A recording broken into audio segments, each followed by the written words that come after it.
Prince William has written the introduction to a new Earthshot Prize book, which is out on September 30th. It's announced that Earthshot, How to Save Our Planet, aims to inspire a decade of actions to repair our planet, and it features contributions from David Attenborough and Shakira and some other people. But what's interesting about this is that, as you know, thanks to the financial reports from, the sovereign grant and everything, turns out that the Cambridges do a lot of traveling that uses a lot of fossil fuels, right? And I just remember how troubling it was for the Sussexes to do that.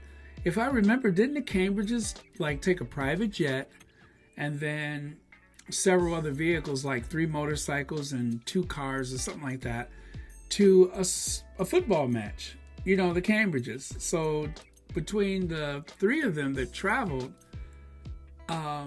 if I remember, there was several people involved in the burning of a lot of fossil fuels. And I just remembered how alarming it was that the Sussexes used Elton John's jet, which of course was offset with the carbon, offset and stuff like that.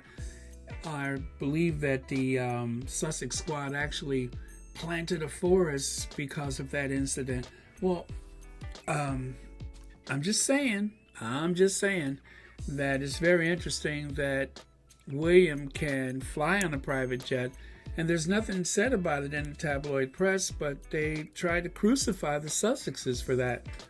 Just another one of those things that I thought I would point out because, as you know, the squad always brings receipts. But aside from that, Jackie Gleason, not Jackie Gleason, Robert Jobson. Actually, aren't they the same person? No, Jackie Gleason is long since dead. But Robert the Hutt, see, I just did it again. Robert Jobson, not Jabba the Hutt. Again, uncanny likeness between anyway. But Robert Jobson, did his morning show thing. I have to say he was pretty tame by comparison. He almost sounds like a legitimate reporter some days, or columnist, or whatever he is. He almost sounds legitimate. Well, today, of course, he appeared on Good Morning America, and George Snuffleupagus, or whatever his name is, George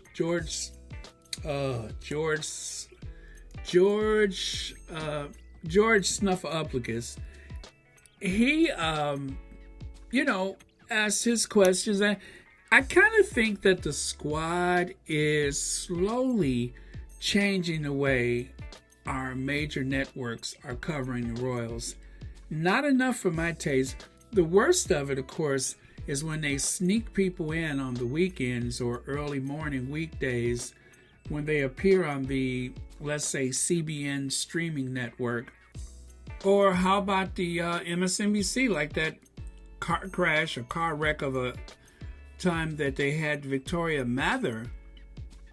She appeared on MSNBC, and mind you, it was I see a screenshot. It says 6:57 a.m. So she's on at 6:57 a.m. and she just lets out with this Meghan Markle is only 5 clicks up from trailer trash. Really? If you haven't seen the video, I don't know if it's still available or not, but it was, the way that they do things is that these British reporters, especially the royal reporters in particular, they like to appear during the off hours, and they're not doing it by themselves. There are people from the network that feel like they have to solicit reporters from the UK. Okay, I get it. It seems more credible if you have someone who calls himself a royal reporter, but these people are not objective in any way whatsoever. And the person that seems to get attacked the most from both sides is Omid Scobie. which of course I made a video, good guy, bad guy, or, whose side are you on? And I have to say, if Omid Scobie was in any way the worst of them, then I feel really sorry for everybody involved, because of course he's not the worst, but he is a reporter, and there's a lot of people who just don't trust him. But if everyone who called themselves a royal reporter worked like Omid Scobie, then I wouldn't probably be here talking right now, because I wouldn't be as frustrated and feel this need to respond to everything that is said or done. But that being said, I can understand both sides of the argument with Omid Scobie, but I promise you I would never expect to see Omid Scobie on television, least of all on an American network, saying that Meghan Markle is 5 clicks up from trailer trash. But that is exactly what Victoria Mather did, and it seemed to catch the reporter off guard, and she pretty much shut it down immediately. And she said that, of course, MSNBC does not endorse, or, they're not involved with that kind of language. And they got her out of there, and I believe that was the last time she appeared on American television. And then, of course, there was even a tweet here from Malcolm Nance, who I believe was like a former Green Beret or Special Forces or something like that. And he's like, what? Meghan Markle is 5 steps up from trailer trash? This guest should never be brought on again. Ever. And so it's these attempts are still being made. A lot of times they're successful. One of my ones that was like a pet peeve for me was the CBSN network. The way they have like this royal segment where they have like the little vignette that plays, or I guess it's like a opening sequence for any time they speak about the royal family. And of course, the person that anchors that particular segment of the network, she admits she doesn't know a lot about the royal family. Well, God help us, they're going to fill in the blanks for anybody who doesn't know anything. And even if they did know something, they'll probably... Anyway, this guy, Johnny Diamond, he was there to promote the Robert Lacey book. And God, I tell you, I was so frustrated. All of these things really kind of are jarring for most of us, most of the time. And so we have to be careful how much of this negativity that we allow into our day. But in some cases, it's almost unavoidable, especially, if you're a fan of Good Morning America or the Today Show or something like that. Not the Today Show Australia, you'll get no sympathy from them, but the Today Show here in the US, you occasionally are going to see those things. And even like with the race issue with the oh God, I hate to say it, the Duke of Cambridge. Anyway, they almost made it sound like he was trying to stand up in defense of the players and everything, which of course that's exactly the, image that we got here on our television here in the US. But the truth is, by the time they got to the part about people asking questions about Meghan Markle, it was at that point kind of like almost downplayed to the point where it just seemed like a minor nothing. So not really helpful. If they would have started off, I think, with the Meghan Markle part of the story of not standing up for defending for racism, then I think it would have had more of a punch to it. But I think that they were trying to not offend the future King of England or something like that. So that was very, very frustrating. We just don't hit hard enough from this side when it comes to stuff like that, especially on the network television. It is part of an effort to, control the narrative from the palace. and they've been very effective at it. What can I say? But yeah, the response from Malcolm Nance was, pretty smooth. And I'm glad that, and from what I hear, he has said some very nice things about the Duke of Sussex. I haven't actually seen that particular story, but someone told me that, he said, oh no, Harry's a G, so, and he respects Harry's military service, obviously. In this article, it says, although Mather currently writes for a digital news platform, Airmail, she identified herself by her former title as travel editor for Vanity Fair on a number of her public social media profiles and did not correct the MSNBC anchor when she introduced her as a royal watcher for the magazine. So, anyway, Condé Nast, which has several magazines, parent company of BuzzFeed News and I believe Vanity Fair and of course Vogue magazine. Condé Nast said that she hadn't worked for them since 2018. So there you have it.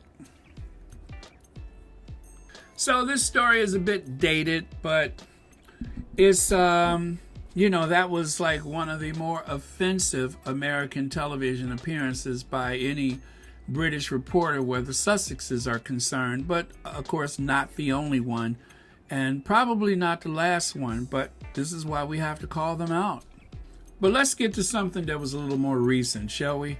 Like Angela Levin was on Good Morning Britain, and a lot of people have seen it, and I've actually saw it mentioned in the comments quite a few times, so I decided, yes, I'll watch it. And it's something about just the sound of her voice and that kind of, I guess, squished up face of hers. It just triggers me. God, that woman. She's such a... I'm trying to think of what words can I use on this thing. His father is at the top of the list to smash.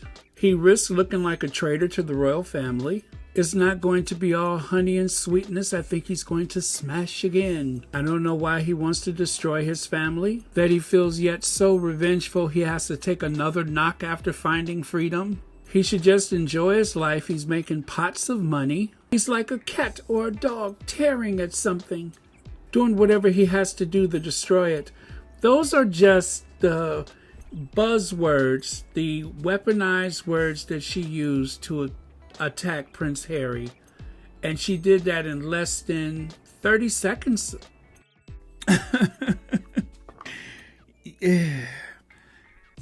She causes a reaction in the squad anytime she's on television. And it's like a train wreck. You just can't turn away. You, for some reason, you know it's coming. But what I thought was really cool today is that when Trisha Goddard was, giving her response, they actually silenced the, the microphone for, the troll, that little talking troll doll. They actually silenced her microphone so you could see her rather unfortunate face motioning words out of it, but you couldn't hear her, which was nice. As far as I'm concerned, they could have done the entire interview like that. She sits in her kitchen. She won't invest in a ring light. And, I shouldn't say anything because the fact that her face is not well illuminated, she's probably doing us a favor because it doesn't get any better. So, I shouldn't complain about that, but it's just, it's kind of bad, the lighting that she has. Just looks like she opens up her laptop on the kitchen counter and, she never seems to use any other room in her house, but that's her affair. But it is painful to listen to her. She used the terms like crush the family and burning bridges. Did she say burning bridges? And I know, I believe she used the term destroyed. Remember that time Angela Levin thought she would look more attractive if she put a scarf on. She was trying to hide those chins. She should have wrapped it around her whole head. Of hers, pea brain, she likes to pull that out, this idea that Meghan is controlling Harry. If it's one thing that we know for sure, Harry can speak for himself, and he is, at a very comfortable level in his life where he can articulate his message easily without anybody's help. As someone said in the Oprah interview, it was Meghan that was trying to pull things back, but it was Harry's like, no, we're going to talk about this. So Harry doesn't need Meghan to write a book for him. And underestimating his intelligence is the reason why the family is so nervous. Because I think they have kind of caught on to this idea that this guy has something going on up there that they have tried to suppress and downplay and even exploit. But now he's speaking out and he's showing people how intelligent he is. And when he was on the Media Can't See, especially when they had to follow up the town hall, of course it was all, done with video. But when they had that town hall, if there was any time that I could say that he really demonstrated, actually, I can't even put it down to just that one time or this time or any other time.